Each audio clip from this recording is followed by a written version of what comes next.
The bells in Olythera rang only when someone was born, or when something ancient died.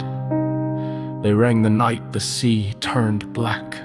I remember standing on the edge of the cliff, salt mist clinging to my lashes, the wind carrying the copper scent of magic unraveling. The moon was split that night. One half blood, the other bone, and every gull vanished from the sky like they'd seen something coming long before we had. Back then, I thought I understood grief. I wore it like a second skin. After my sister's disappearance, I filled the silence she left behind with ritual. An extra cup of tea each morning, a second pillow untouched, her name whispered once a day just in case she could still hear it. But I was wrong about grief.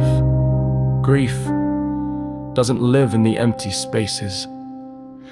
It hides in what still answers you. He arrived with the tide 3 days after the bells.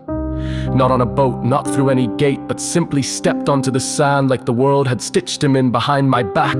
No name, no memory, just a mark on his palm. A dark ring spiraling inward, the sign of a Forsworn. People whispered, called him a harbinger, said he was cursed. The elders wanted him turned out before his boots dried, but he looked at me once, just once, with eyes that shimmered like storm-washed iron, and I knew I had dreamed him before.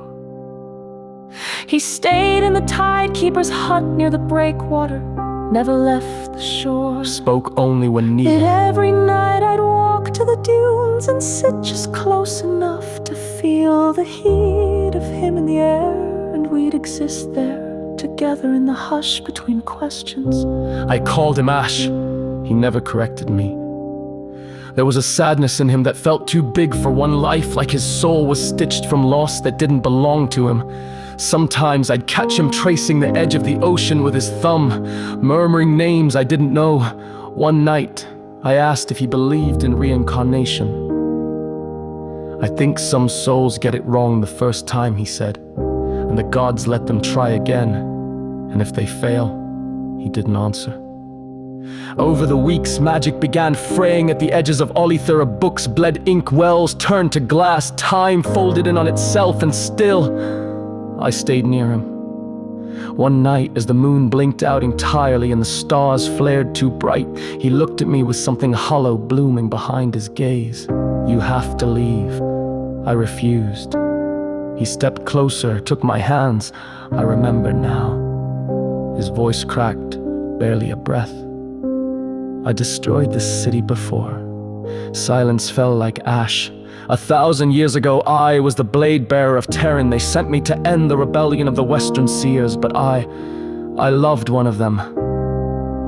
A girl who read the tides, who whispered to starlight. I betrayed my oath for her, tried to stop the war, but the king, he cursed me, bound my soul to hers.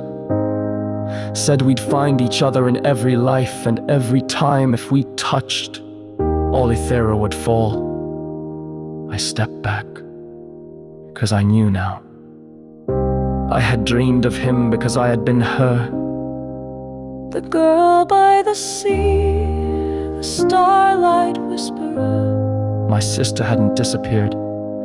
She had tried to break the curse, offered herself in my place, and failed.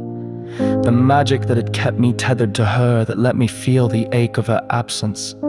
It was never hers, it was mine. I ran from him, but the bells rang anyway. The sea boiled, the sky cracked, people fled, and at the center of the storm stood Ash, hands raised, tears carving through the dirt on his face like rivers. He didn't resist when they came for him, didn't speak in his defense, didn't look at me again. They sealed him in the obsidian chamber beneath the ruined temple, just like before. Buried him beneath wards and warnings and prayed this time it would hold. It won't. I know that now, 'cause some curses don't die, they wait. So I write this with ink made from my blood on parchment stitched from memory. A story for the next life. 'Cause when the bells ring again, I'll find him And maybe next time, we'll learn how not to love each other, just enough to let the world live.